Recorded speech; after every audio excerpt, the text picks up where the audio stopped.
Have you gone all year trying to get faster, but you've seen little to no progress? Well, after training over 1,300 athletes on the Speed Academy, there are 3 things that 90% of athletes are doing that are making them slower, and I bet you're doing them too. In this video, I'll show you the 3 common mistakes athletes are making when trying to get faster, how to fix them, and what to replace them with to transform your speed this year. Fixing these issues help the athletes I train go from this to this.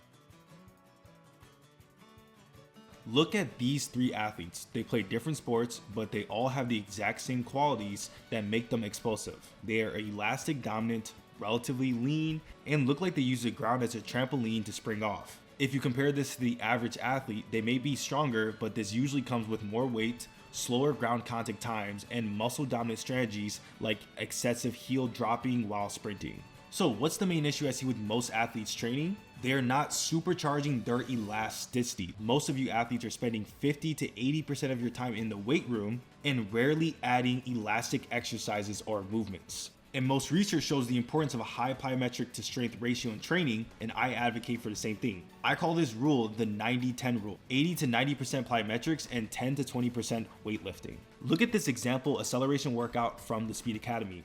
If you look at the total reps of the ground and lifting, you will see about 80% of the training being plyometrics and 20% being lifting. This workout structure is what I put most of my athletes on if they're not injured or if they're not a pure beginner. But if you look at the average program online, you'll notice that this is not the case, and I'm not going to share who. If your goal is to sprint faster, get more explosive, or jump higher, then check out the Speed Academy. It'll be the top link in the description or the pinned comment. Now, what's the most important thing to pair with the 90-10 rule? It's proper speed training, which has the biggest room for error, which most athletes are messing up. This is Usain Bolt doing something called an A-skip as a warm-up. But what if I told you that people do this as their entire workout and stop there? This does not improve speed. Most people believe that speed training is 90% technical work, stuff like A drills, wall drills, video recording every rep and analyzing it right after you do the rep, with some high school coach yelling at you to push harder, take bigger strides, and keep low heel recovery.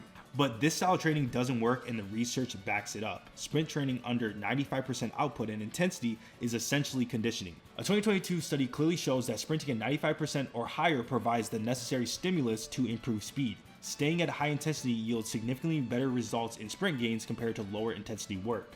And here's why technique-focused cues do not improve your sprint speed, especially while you're mid-sprint. When your brain shifts from the subconscious to conscious, the intensity that you're performing at drops. Which, like I said in the research before, if you're dropping from under 95% intensity while sprinting, then you will not be giving your body a stimulus to improve your speed. And we know pretty well that the brain can only process 1 to 3 conscious thoughts at a time. So coordinating a high velocity movement at the same time while thinking is simply not going to work. Think of when you drive a car. When you lose where you're going to turn the music down to focus. It's the same thing when sprinting.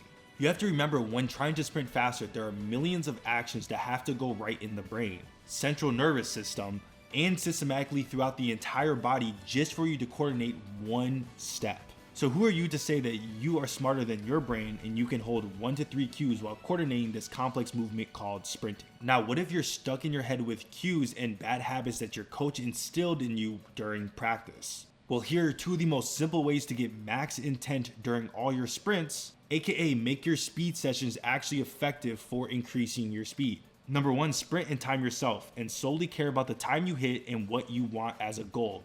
If the rep felt good and the time was a PR, then your body will self-organize to adapt to the style that you sprinted at. Number 2, race someone. If they're faster than you, then start in front of them. If they're slower than you, then you start behind them. And then you can figure out how many yards you start behind or in front for yourself. If you don't have someone to start you off, then look up on YouTube a 100-meter gun starter.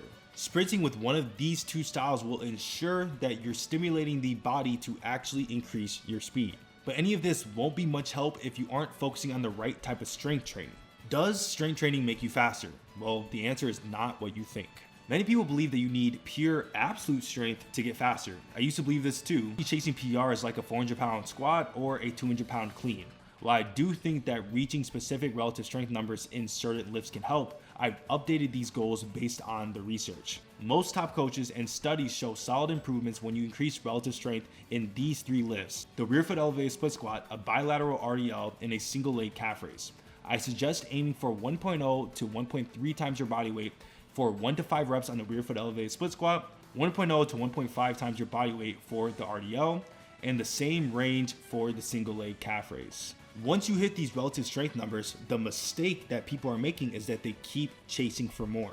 Instead, you want to shift your focus to the force velocity curve. If your goal is speed, 90% of your strength work should fall within the range of accelerator strength to speed strength, with a heavier focus on speed strength for speed focused training. Simply pick one exercise like the rear foot elevated split squat and then pick the percentage of 1 rep max you are choosing depending on the goal.